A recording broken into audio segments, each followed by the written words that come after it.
We have no closed session, but we do have a moment of reflection. Let's be mindful of the needs of all our citizens and advance only those causes that will ensure peace and harmony in our community now and always.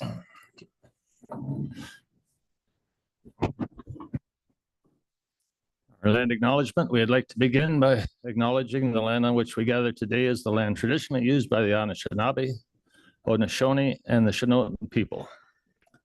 We acknowledge the enduring presence and deep traditional knowledge and philosophies of the indigenous peoples with whom we share this land today. Are there any declarations of a pecuniary interest in accordance with the Municipal Conflict of Interest Act? Seeing none. We have some minutes. I'll need a motion. Minutes of the July 8th, 2025 council meeting, July 31st special meeting of council, August 12th special meeting of council, that those minutes be adopted as presented. Moved by Councillor Wagner, second by Councillor Seven. Any discussion on the minutes? All in favor then, and that's carried. No petitions, but we do have delegations. So I need a motion that the Council of the Township of Wellesley accept Tova Davidson, who will speak about sustainable Waterloo region, Mark Herget with regard to the Santa Claus Parade in St. Clements, and Teresa Bish with the Apple Butter and Cheese Festival Committee. Have a motion to accept those delegations, please. Councillor Seven, second by Councillor Wagner. All in favor, and that's carried. So we'll start with Tova Davidson. Good to see you again. So nice to be here. Thank you so much for having me today. I love doing these council delegations, so I really appreciate the time. I'm bringing our update to council to let you know some of the things we've worked on. I'm actually giving you a bit of a sneak peek on the stuff that we are working on, which I don't always do, but there's so much happening and we're so excited to share. Let's make sure this is working. There we go. This slide is the one that if you pay attention to nothing else that I talk about tonight, take a look at this one. This is the slide that gives you the impacts of our work over this past year. SWR was founded 15 years ago. Last year, we're now into our 16th year. And the work that we do has been here to support this community in many, many different ways. And I'm going to talk through some of these statistics that you can see here through the presentation today. There we go. But I want to take a minute because we did recognize our 15th year last year at our evening of recognition this year, and just talk about some of the impacts of the work that this organization has done.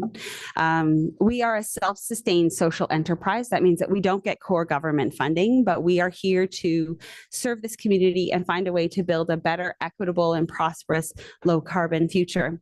And over the course of our time, we've held more than 230 events. We've had more than 180 member organizations that we've supported. But the thing that I love the most is at the top right of this slide. And if you look, that we've actually had more than 1,100 volunteers who've given more than 750,000 hours. People actually ask sometimes, how does SWR do as much as we do? Because we're a core team of 8 people for all of the programs I'm going to talk about today. And it's the strength of those volunteers over that 15 years that has allowed us to do that. So let me just get into there we go. The team also did 15 acts of give back to the community to recognize the 15 years, one for each. And we went to other nonprofits and we delivered food for House of Friendship, and we painted another nonprofit's new location, and we did some weeding in someone's garden and all kinds of things. We did a clothing drive, all to try to help and give back, because you can't make change like this without a community behind you who's willing to also work towards this change.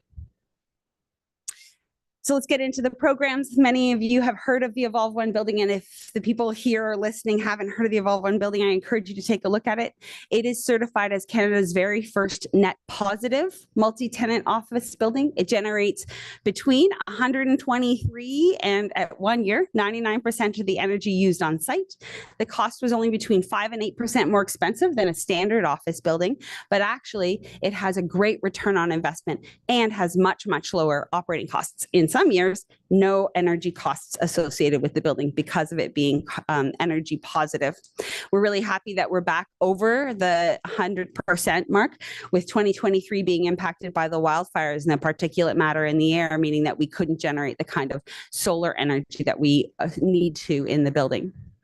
The Impact Network is the program that most people know us for, and you'll hear people say that they're members of SWR. They probably mean this program, and that includes the township. So happy to be supporting you in this journey on your own corporate energy use and greenhouse gases. Last year, we had about 70 members in the program. We ran 8 events, and we had more than 500 people come to those events. But more than that, we also run a carbon cleanse event, which I'll talk about in a second. Among the members who have set targets, we have a commitment for more than 60,000 tons of greenhouse gases being reduced. But that group actually has done more than that. They've reduced nearly 83,000 tons of greenhouse gases, all while being more prosperous and having better return on investment as a lower operating cost, which is the thing we're always looking for. But people sometimes are like, what does that mean? 82,789 tons. What is that? So we try to put it into cars on the road because it's something people can understand. And it's more than 18,500 cars off the road, the equivalent in saving energy. We also started a partnership with Explore Waterloo Region last year, where we actually support the events and sporting and tourism sector to be able to attract more events to our community through being able to offer low carbon or zero carbon events. And we actually work with the municipalities as well in sporting facilities, for example. We have organizations like hotels, conference centers, all of that sort of thing. And we actually have this year in 2025 been able to do a few zero carbon events because we've got the accounting in place, and then we do offsetting for those events, as well as helping the event planners to try to find ways to be more efficient in the use of their energy. Eek. Can you, oh, perfect.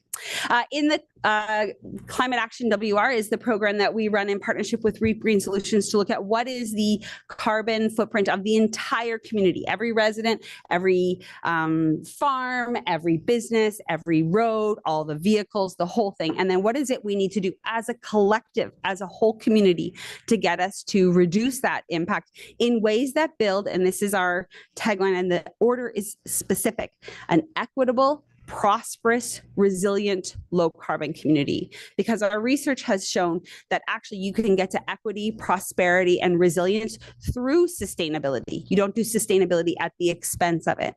And so the Transform WR strategy is our local plan for how do we get to that future that we envision. Last year, we brought the community greenhouse gas report to this council to share how were we doing. And we have reduced our carbon footprint by 12%, even with growth. That's an absolute reduction. 2010 is our baseline year. It does not put us on track to reach the target that we have set as a community of 50% reduction by 2030. And there's lots of work that we're doing. If you're looking for the actions that are listed, if you go to the Climate Action website, there's actually a tracker where you can go in and take a look at every single kind of thing that we need to do, who's responsible, and what are the updates on it. And change takes time. So we are on the right path, but there is a lot more for us to do. We also launched a new governance structure, of which your wonderful CAO is a part of, where we have the community coming together to actually lead and tell us what are the opportunities, what are the risks, and what are the things we need to do. How can we do this in the right way for the community? In the community leadership table, we've got representation from municipalities with your CAO. We have representation from public health, Indigenous communities. We have representation from the Chamber of Commerce, local BIAs, educational institutions, public schools, et cetera, et cetera. It is a truly community moved community leadership table to tell us where those opportunities are. We then have a steering committee that is the experts in this stuff to tell us what are the exact ways we implement all of it. And then we have action tables trying to get all of these things started. The action started, we foster all those engagements to happen. And then we have someone in the community that is the logical owner to move it forward. The microforest program is one that everybody loves, and we are planting trees in urban spaces. We had our very first one in 2025 here in the township. Very excited to plant it. I was not there, and it was apparently a very rainy day, but the trees love that. The trees love to be planted in the rain. In 2024, we actually planted 16 forests. More than 1,800 students were engaged. Many of them are in schoolyards, and we bring them out and teach them about planting trees and the benefits of forests.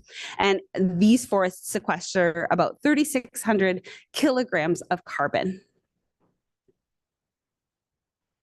We also had a program that we launched with Uvaro and as a clean tech accelerator to retrain people for how to work in a clean tech business, knowing that a lot of industries are moving towards this, having more efficient energy, and how do we then reskill people to get them to engage and to have new career prospects as they move forward.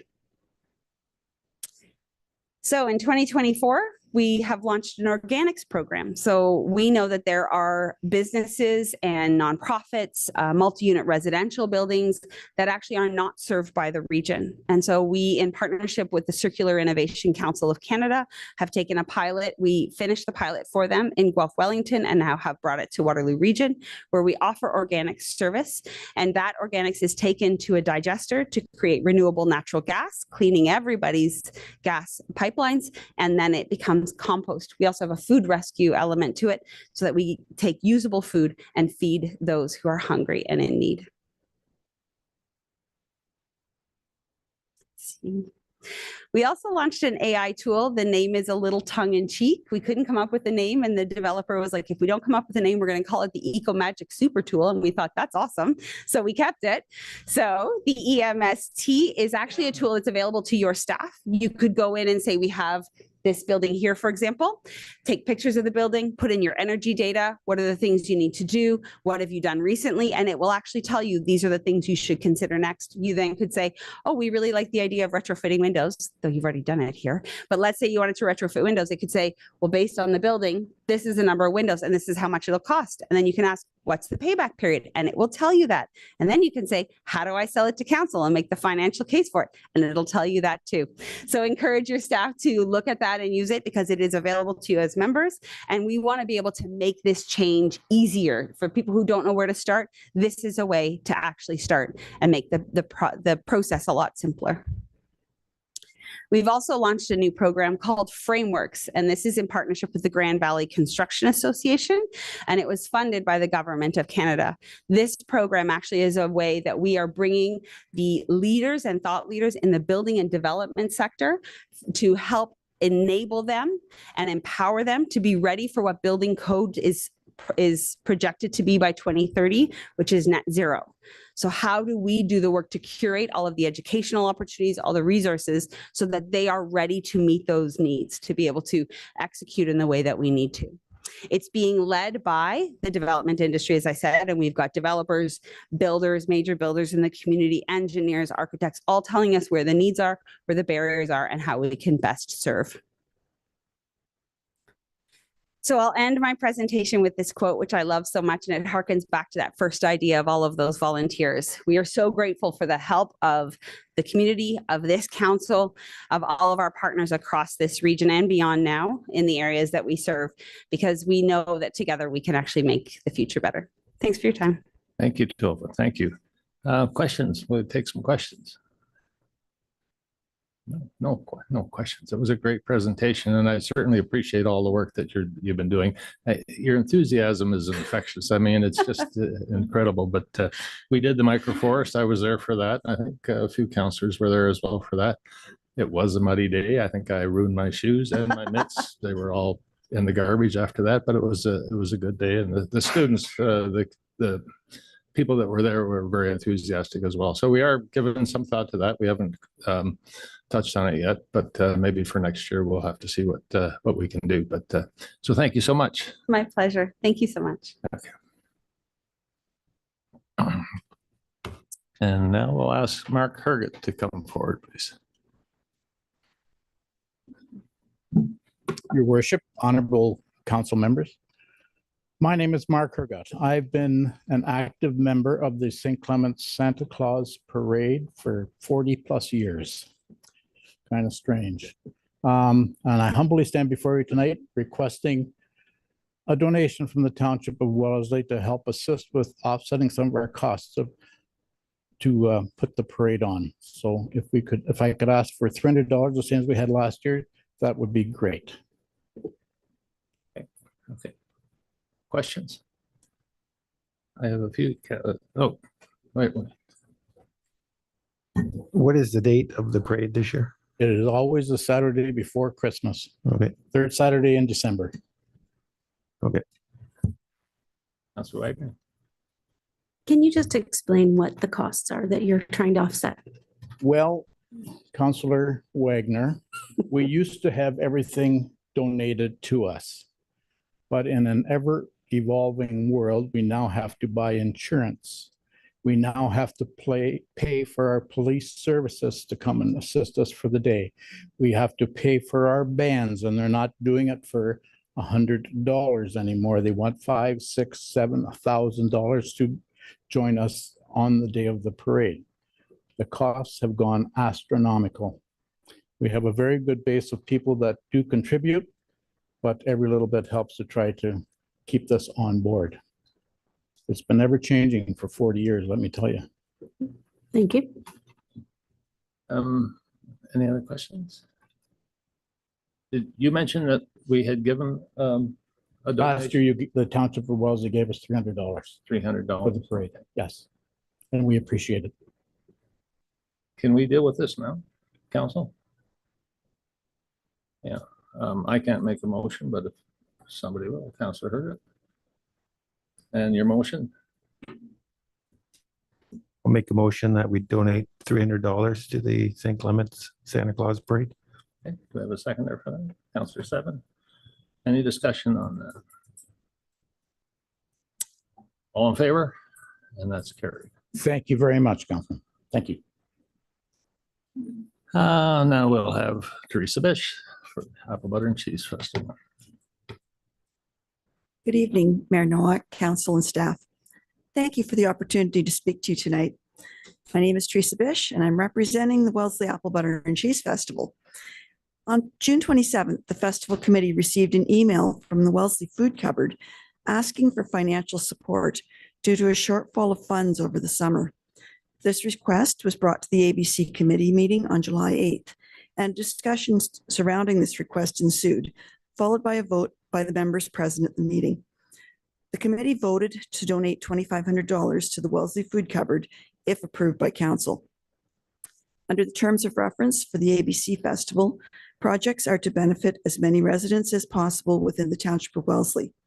Further, the committee's responsibilities are to recommend for the distribution of funds that shall meet the needs of the township.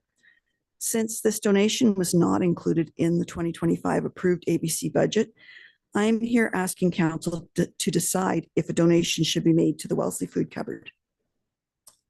Okay. Questions? No questions on this one. Can we deal with this one at this point? Can I have a motion? Councillor Brick.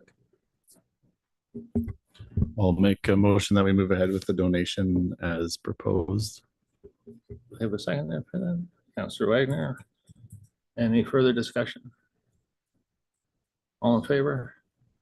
That's carried. I'm certainly sure it's well needed, so. Yeah. Thank you. We'll make sure that requisition gets in. Thank you very much. Thank you.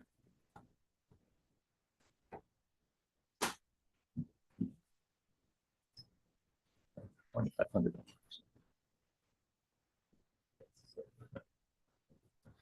Okay, committee of the whole. I need a motion that council rise and go into committee of the whole to receive reports and recommendations. Moved by Councillor Brick, second by Councillor Herget. All in favor? And that's carried. We'll move right to planning. And there is a staff presentation. A call on Director of Development Services for the presentation or to introduce. Good evening, Mayor and Council.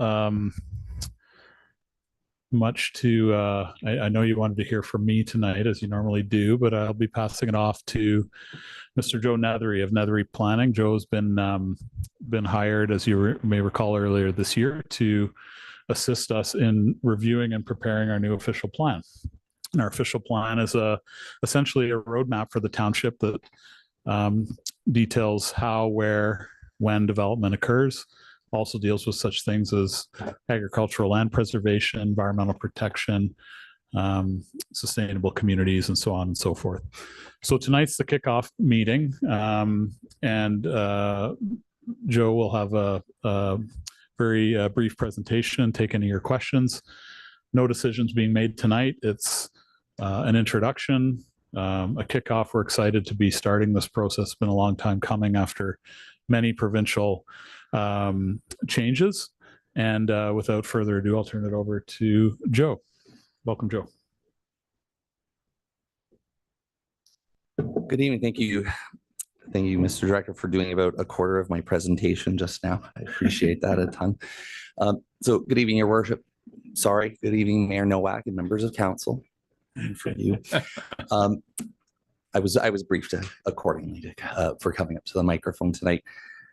So yes, I'm very pleased and want to thank the corporation for your trust and the opportunity to take you through this adventure over the next year in terms of developing a new official plan for the township.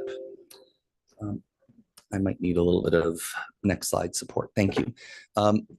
So as the director was kind enough to introduce us here tonight, we are completing a particular step in this kickoff meeting in the legislative process. The jargon name for tonight is the Section 26 Special Meeting of Council. Put in plain English, it's open mic night.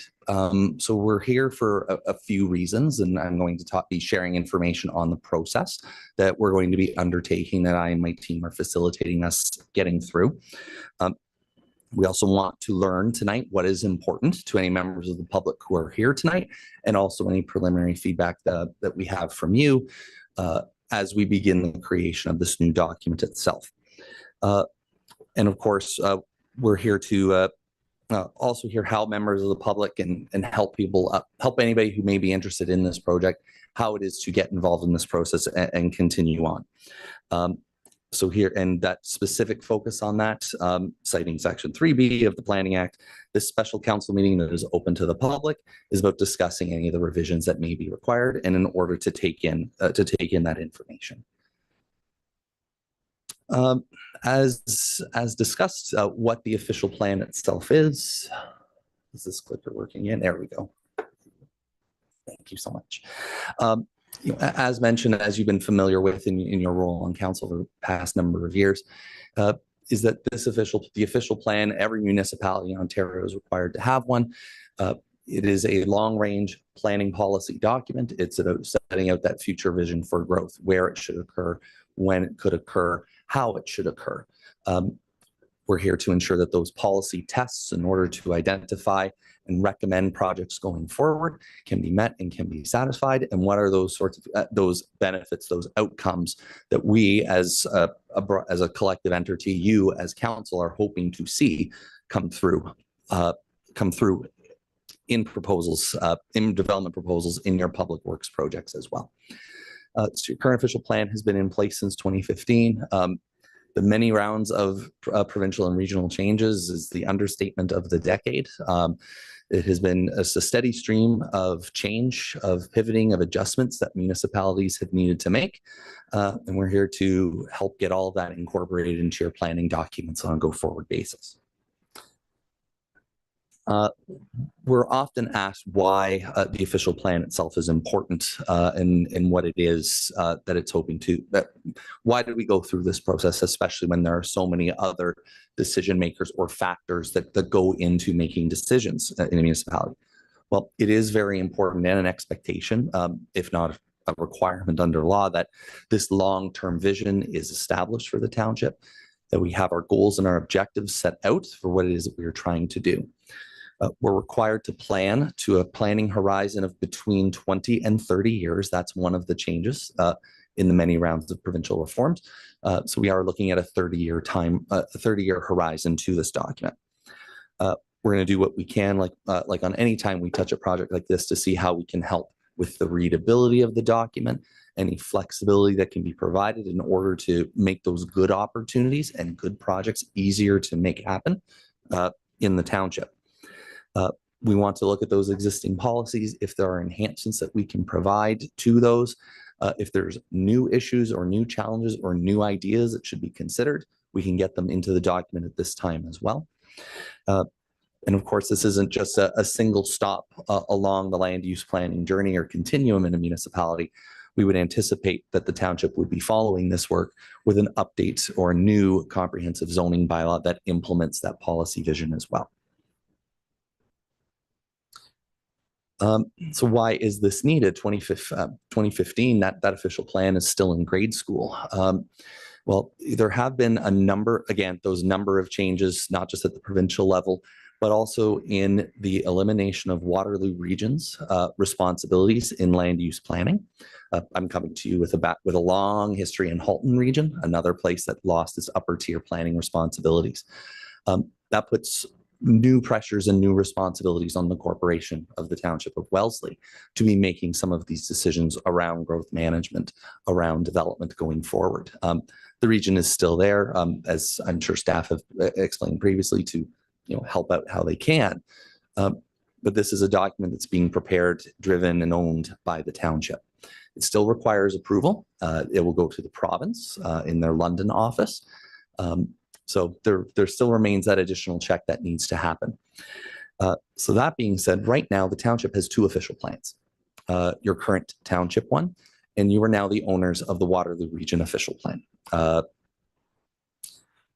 There is, you probably, Mayor Novak, as head of council, probably received a letter from the minister, just like like every head of council in the GTA, basically saying, hey, you have these two plans now, you might want to go ahead and consolidate them away and get rid of the other.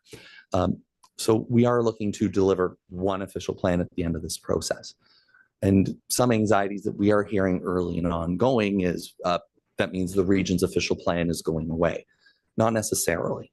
So a lot of local policies found their way up into the regional plan. A lot of those policies in the regional plan were consulted through council, run through council, vetted by, involved with staff. And so we will be looking at bringing forward some of those policies in the new single document itself. That is within the scope of our review and something that staff is leaning on us to, and I too am leaning on staff to give us some advice and ideas in this regard. And we're looking forward to hearing from you and members of the public as well on this. We have a new provincial planning statement, the same convenient acronym of PPS from October of 2024. The test remains that the new official plan needs to be consistent with that document, and we will do that. There's a full suite of policies that we're looking to address as well: land use, housing, employment, infrastructure, transportation, the full gamut of policies. We're here to look at everything, consider everything, and make recommendations on anything as it relates to the new document itself. So as much as this is a small municipality, this is a primarily rural environment and a rural township, it doesn't change the fact that there is some growth that is planned. And when we talk about a growth rate of 20% approximately being anticipated over a 30-year period, sure, that is pretty incremental over the fullness of time. And there would be spikes and there would be troughs. But the difference in 1,700 new residents in a municipality with a population of, I'm using the number 11,900 today because that's what's in the region's plan. That is a big jump for a small place like this. And so how is it that we can deliver those new residents, those new jobs, additional 1,100 jobs being forecasted through the region's official plan exercise? And where do they go, and how does that get accommodated? We did a great and extensive tour of the township and saw plenty of agricultural operations on farm, industrial and diversified uses that really delivers a very unique economic situation in this township, far different from most other places where I am working today. This truly is a very special place with a very unique character. And it's very important to me, at least early and upfront, having been working on the project for about 2 months now, that character be recognized, that it be enshrined and it be enhanced in this official plan going forward. And that at the core of this is what it is that we are looking to do.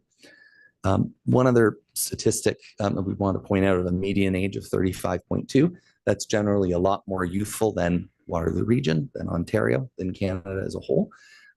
This is a relatively youthful population that you have here and very young. It's signifies it's very desirable as a family place to live. And of course, the larger the families are, the more that drops that out, that it lowers that median age as well too. So there's a lot of really great, strong and positive indicators for a really exciting future going forward in this township. To come back to the project timelines itself, if anybody watching here at home is wondering why you haven't heard about this project to date, it's because anybody who's here today is getting in right in at ground level at our first step. We have a 4-phase project that engaged through this project, and tonight is wrapping up our very first phase, developing the consultation strategy, our project work plan, and moving forward. When we walk out this door tonight, we are going to begin work on our background research and our studies, study preparation as well. Once that research is done, and there's a series of policy directions that we will be bringing back as a project update to council in the coming months, off we go to lock ourselves in a room and prepare the draft official plan itself, both text and mapping.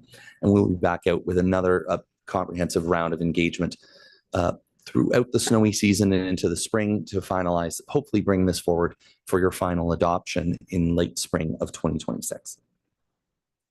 Some of the individual steps within that work program I've talked about tonight's section 26 meeting. We do have our webpage live, and we'll have a link to that on screen in a second. We're going to begin working on our background reports. We are looking at having some discussions with you, council, on the individual reports themselves. If the township's current vision and objectives remain relevant and valid going forward, if there are tweaks or revisions that are needed to that.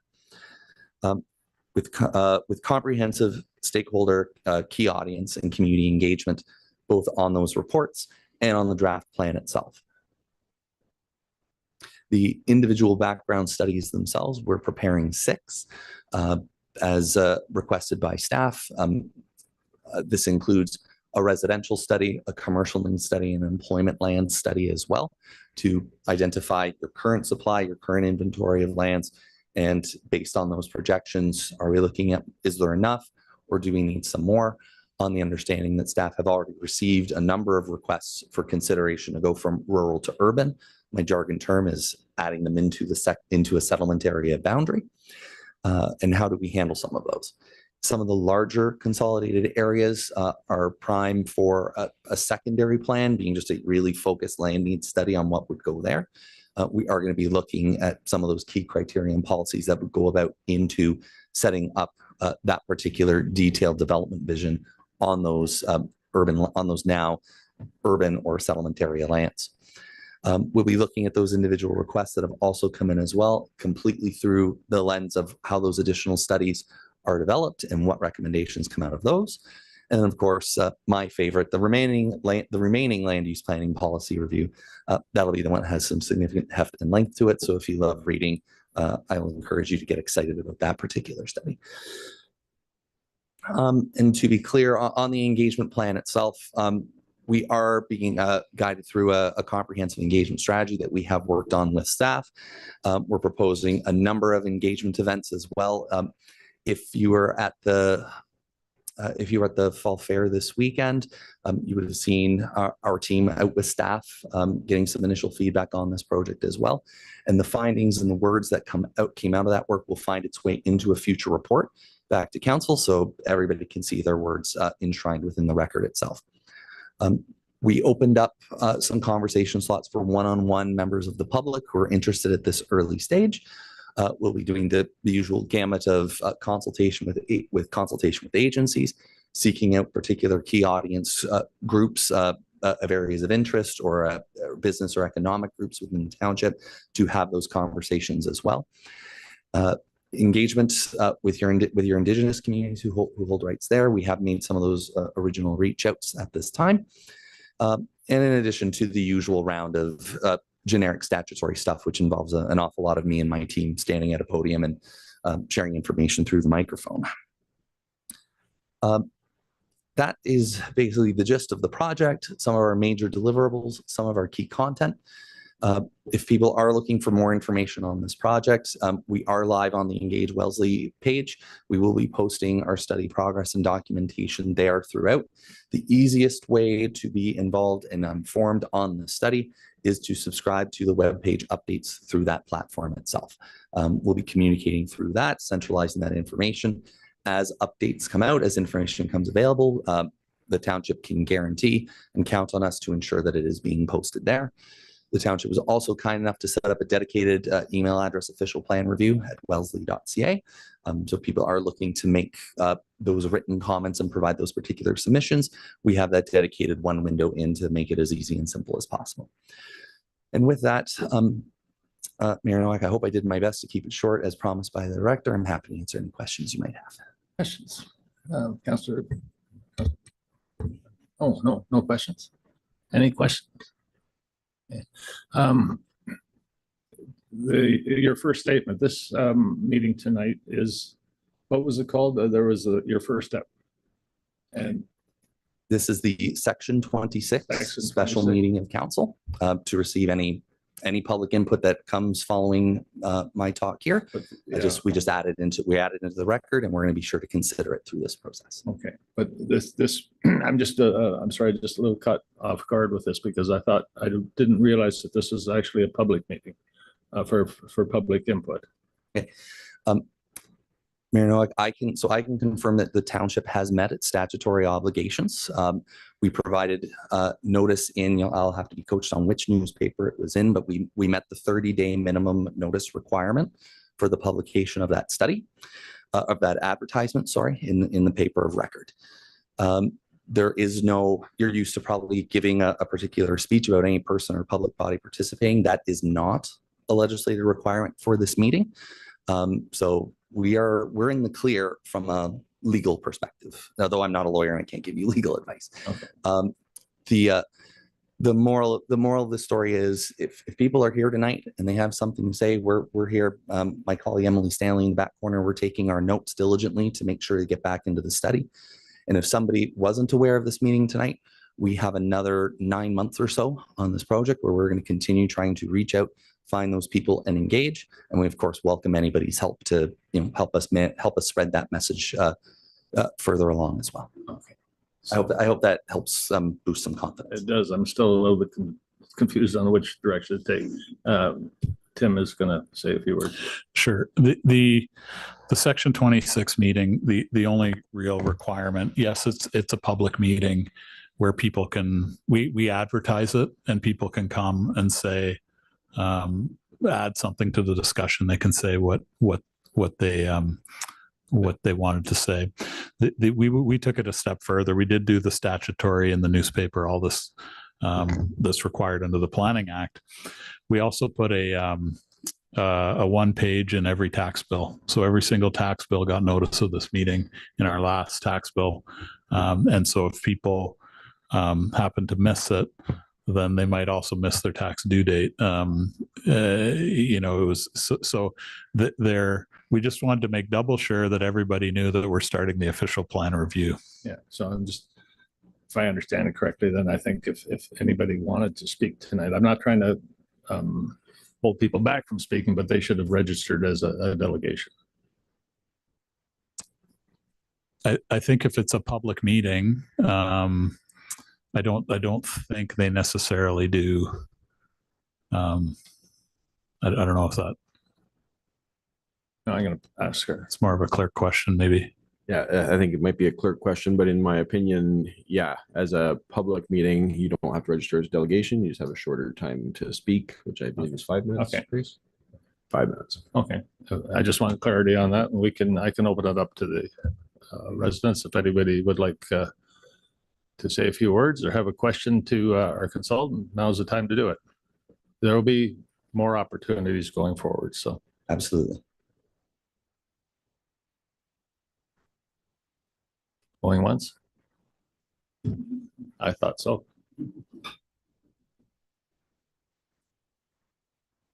I didn't register, but I'm here. I just wasn't clear on the procedure. Oh, yeah, I will need your name and your address.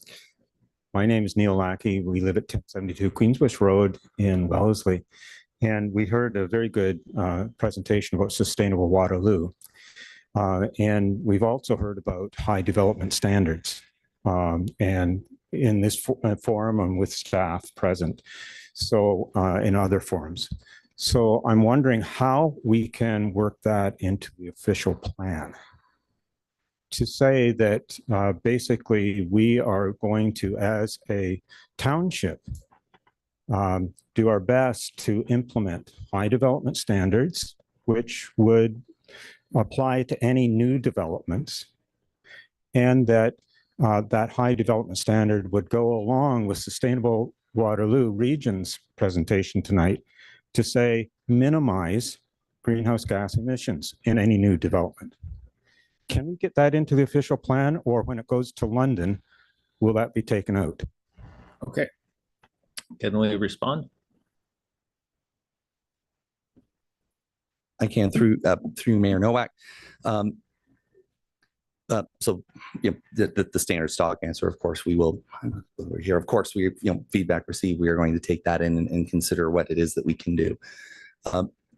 Not to be a wet blanket, but I'm sure you're aware of the recent provincial legislation that tries to scope out items like green development standards from municipal purview. That doesn't, I'm not going to sit here and say that eliminates all of this completely. We are definitely here to incorporate, should of course that be what people are looking for and is good planning. Anything that we can do to improve the environmental performance of development of the community as a whole. There is a defined role within the Planning Act that we can take on some of these items. We will make sure that the township stays within that to avoid ministry staff in London recommending the red pen come out and take stuff away. We obviously want to have a successful plan, and we're looking forward to figuring out how that works for the Township of Wellesley. I hope that helps answer the question. Okay. Thank you, Joe. Anyone from the audience have any other questions at this point? Okay. Oh, this was you. Sorry. All right, thank you. We'll move on to Sorry. You're good. Thank you.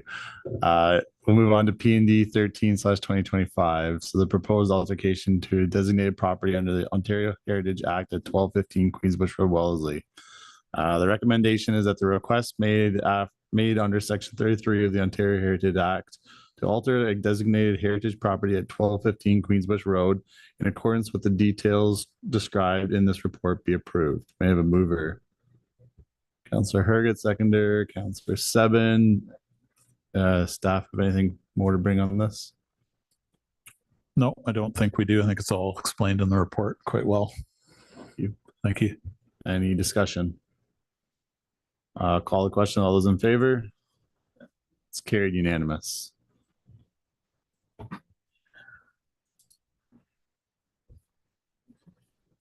So we'll move to Admin and Finance, AF&P 24/2025. I won't be able to pronounce that. Calcris Properties. Final release of the letter of credit. Motion required that the Council of the Township of Wellesley approve the release of the letter of credit 2752-9295462-01 held on behalf of, how do I pronounce that? Calcris Properties. Can I have a mover for that, please? Councillor Brick, second by Councillor Seven, and forward the report. Yeah, it's I realize it's an AF&P report, but I helped draft it with the treasurer, and essentially we're satisfied that all the stormwater infrastructure has been developed over in the vicinity of KMK, Ron Esbach Construction's building. That's all been completed. Township engineer has inspected it, so we're we're confident that no further work is required there and that the letter of credit can be returned to the applicant. Thank you. Other questions? All in favor, and that's carried. Move to AF and P 2025. The Integrity Commissioner Renewal Agreement, motion required, and the motion that the Council of the Township of Wellesley approve the agreement for the Integrity Commissioner Professional Services for the Township of Wellesley from ADR Chambers, Inc., commencing September 1st, 2025 through September 1st, 2027, and further that the mayor and clerk be authorized to execute the necessary professional services agreement between the Township of Wellesley and ADR Chambers for Integrity Commission Services. Could I have a mover for that, please? Councillor Brick, second by Councillor Wagner. And Grace will bring that forward. I really have nothing to add, but I'm happy to take any questions. It's fairly straightforward, I think. Okay, yeah, Councillor. Just looking here, there's a retainer of $2,000. Is that refundable at the end of the year, or It's are a, the 2 years? Or it's a retainer, and no, it's not refundable. okay,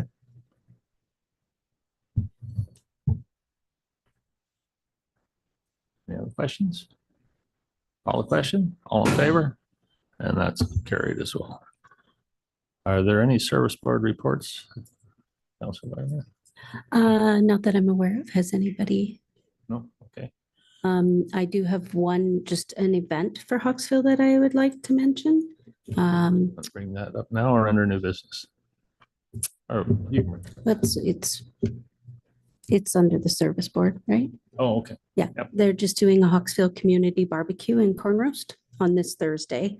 Dinner starts at 6:30, tickets sold at the door, and if anybody's interested, you're welcome to come. I can send you the pamphlet so that you have the information if you wanted to attend. It's usually really nice. Oh, it is a good evening. Yes, it is. So, They know how to make the corn somehow. They do a really good job. yeah, and then they have the glass jars with the butter and they just dip the corn in it. It's really good. So, Not low calorie. But no. Can you send that, Shelley, and I'll post it on WhatsApp? Yes, I can. Yeah. did you say it was this Thursday? This Thursday. Okay. Yes, Thursday, August 28th at 6:30. Thank you. And that's it for me. Okay. I need a motion now that the committee of the whole rise and council resume and report. Moved by Councillor Brick, second by Councillor Herget. All in favor? And that's carried. Motion that the report of the committee of the whole be adopted as set forth in the motions and actions detailed above. Moved by Councillor Wagner, second by Councillor Zebin. All in favor? And that's carried. For information, nothing was brought forward for the information package. Accounts, unfinished business, new business. I believe there's some new business. Thanks, Mayor Nowak. I just wondered, Danny, sorry, I didn't get your email today. I didn't have a chance to look, so I don't know if you want to give me a Cole's notes version of it, or if you can do that. I sure can. Yes, it is in your email box, and Grace does have a paper copy too, as well as if any member of council would like that. So at Councillor Seven's request, I did break down the ball diamond rates for ball tournaments since 2019. In 2019, for a ball tournament for a half day, it was $72.30, and for a full day, $144.64. In 2020, we changed the requirements for tournaments and removed the minimum staffing. Minimum staffing was where the township went in and groomed the diamonds first thing in the morning, but then didn't do anything else the rest of the day. The rates were changed in 2020 based on the amount of callbacks that our staff were getting to come back to the tournaments and drag partway through the day. And when the unionized staff would get a call back, they'd respond. So that's where those fees were changed in 2020. Then you'll see in 2023, we did a kind of a survey of some neighboring municipalities, Wilmot and Woolwich was who we used, and that raised our fees a little bit in 2023. And then you'll just see they've raised by inflation from then. So 2023, it was $102 for a half day. $221 for a full day, and in 2025, it's $106 for a half day and $229 for a full day. So the rates have raised over the years, but so have the staffing that goes with those rates. So, and then as I indicated in the email, there are, when it comes to ball diamond maintenance at many municipalities, it's tough to get an apples to apples comparison. In Perth East, there's no mention of ball diamond rates in the fees and charges bylaws, which means the associations, there's a Millbank Athletic Association, a Sebringville Athletic Association, a Shakespeare Athletic Association, and a Milverton Athletic Association. They take care of all of the maintenance of the diamond, and they are not bound by a fees and charges bylaw to set the rates. So that being said, there's no, on their website, they don't mention rates at all. I have looked at some other comparators. Woolwich is $234 per diamond per day for a tournament. Wilmot is $260 per day for a diamond for a tournament. And Mapleton is $42.50 per game. So 6 games would be $255 per day. So in looking at those comparators outside of Perth East, we're very comparable. So I don't know if that answers the questions. Thanks, Danny. That I know that was a lot of research for you to do quickly. I'm just wondering if there's something that we could do to entice the local teams or leagues to stay within our township rather than go elsewhere. And I don't know what that is off the top of my head. Maybe, you know, if it's offering them a break for a tournament once every 5 years or whatever, just so that there's some kind of a incentive to stay here. Because I think these are the people that basically paid for the diamonds all year. If they've run their league within the township, they've paid for the diamonds. So it's almost a shame to see them go elsewhere. So I don't know if that's something that we can, you know, have staff brainstorm, or if maybe the rest of council doesn't feel the same way, but I just think it'd be nice to see people that live in our township actually use our facilities, and they're very well kept. So I think it would be nice to use them. Yeah, and I can take any council direction that council may want to give. If they would like me to bring something back at budget time this year, I'd be open to any suggestions. Thanks, Danny. Comments? Councilor Breck? Yeah, I'd support kind of where you're going with this, Councilor Seven, and exploring the options out there, and maybe it be for leagues that play within the township for the duration of the season, that there's a reduction in costs for one tournament a year as a possible item for a budget. So, Councilor Wagner? Just some clarification for leagues that play within the township. So are you saying strictly leagues that are bound to the township where they play here only? Because my understanding would be this ladies league or the men's leagues quite often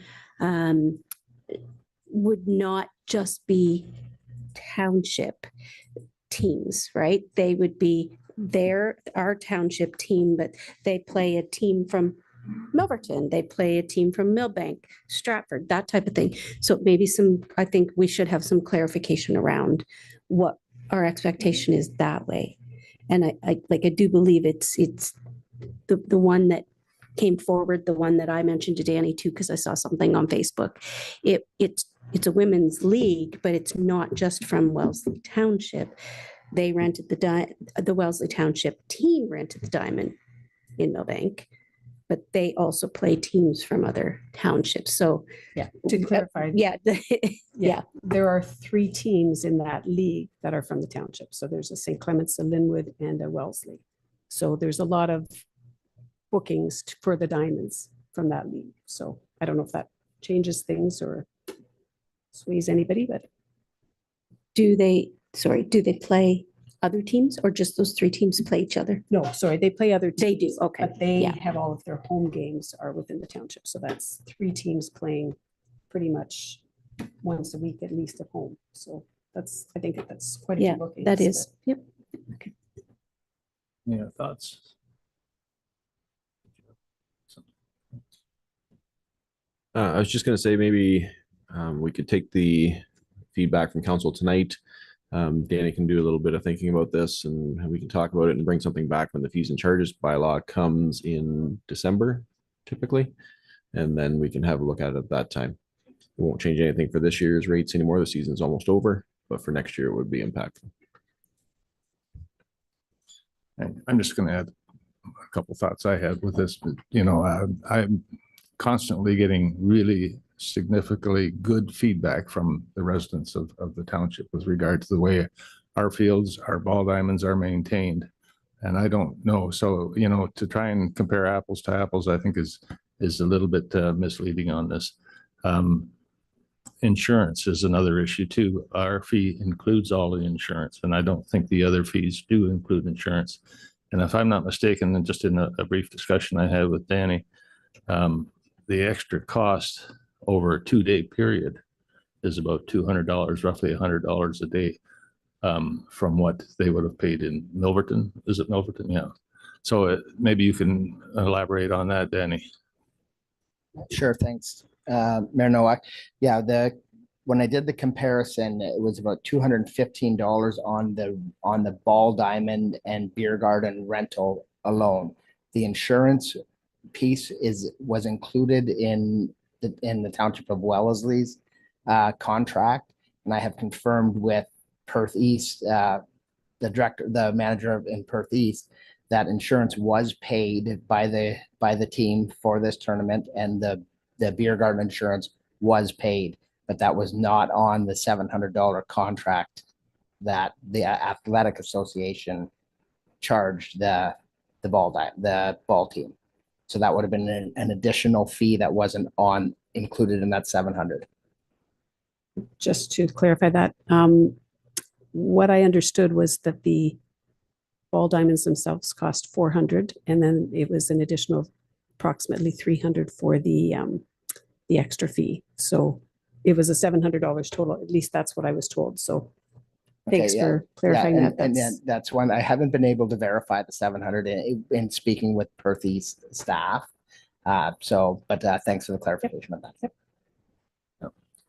Just another comment too. I think our comparators would be the ones that I think that I would be most interested in would be Woolwich, Wilmot, and I don't know if you looked at Kitchener or Waterloo or any of those as well. Either way, I think those are the ones that would be our main ones to guide us in our fees. So I would personally be very reluctant to make any significant changes in our bylaw at this point. So that's just my opinion. Sorry, I don't know, like after Danny's research, I think it makes sense that we're probably all within the same amount. I think what we're looking at is something that is kind of an exception, that we can get our teams to stay within our township for tournaments. So it's not changing necessarily the total amounts of our charges. It's more of an exception. So wouldn't the proper process for that be for them to come to council and make a request? I think That there's would be- probably going to be people that don't want to come to council to do that. I think if we want our diamonds to be used, and as we said, they're very well maintained, and it's a shame to see them sitting empty when, you know, our teams are traveling elsewhere. So I don't know. I think it's, if you want to entice somebody to use something, you almost have to give them an incentive. We'll see what Right or staff wrong. comes Yeah. up with. Yep, sounds good. Okay. Any other? Yes, Councilor. I think too, we just have to be mindful of if we go this way with baseball, it opens up soccer and hockey and all other sports. So I don't know that, I'm sure Danny in your research that what other leagues do, and I don't think we offer it to hockey or soccer. So just considering that when we move forward, that there's multiple recreation leagues. Yes.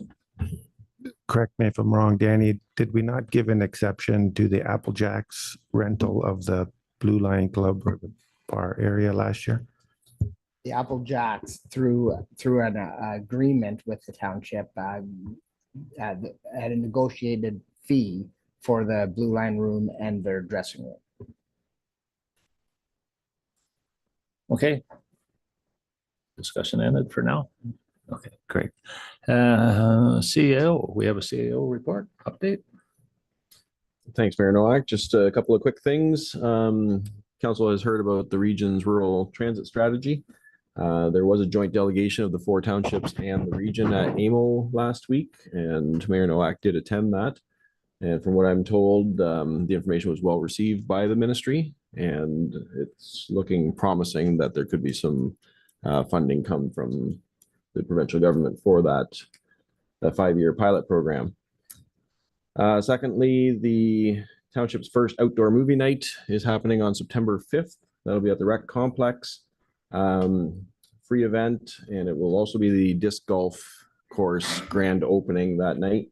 And this event is sponsored by Waterloo Region Community Foundation. They've given us a $5,000 grant for community building events. So that's where the money's coming from for that one.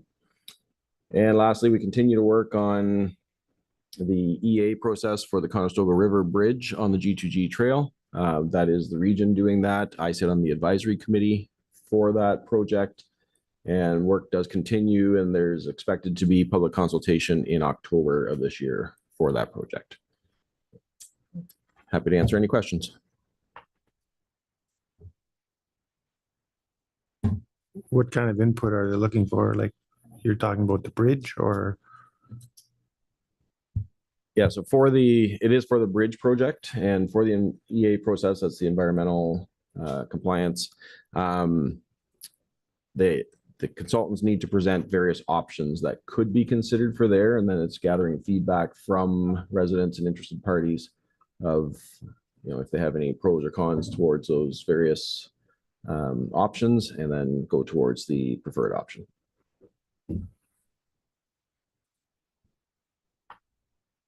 Any other questions for our CEO? Okay, so I have one more motion to approve council membership attendance at community events. So I need a motion that the council of the Township of Wellesley approve council members to attend the Township of Wellesley Disc Golf Grand Opening on Friday, September 5th, and the Township of Wellesley Recreation Complex at the Wellesley and District Recreation Complex, and the harvest meal as a kickoff to the Taste of Countryside on Monday, September 15th. Could I have a motion for that, please? Councillor Seven, second, Councillor Wagner. Discussion on those two. All in favor? And that's carried. We'll move to bylaws. I need a motion that bylaw number 24, 2025 be read a first and second time. Moved by Councillor Brick, second by Councillor Herget. All in favor? Carried. The same bylaw be read a third time. Passed. The mayor and clerk be authorized to sign and seal the bylaw under the corporate seal. Moved by Councillor Wagner, second by Councillor Seven. All in favor? That's carried. Next meeting, committee of the whole meeting, September 16th, council meeting, September 30th, committee of the whole meeting, October 14th. Councillor Wagner would like to adjourn the meeting. All in favor? And that's carried.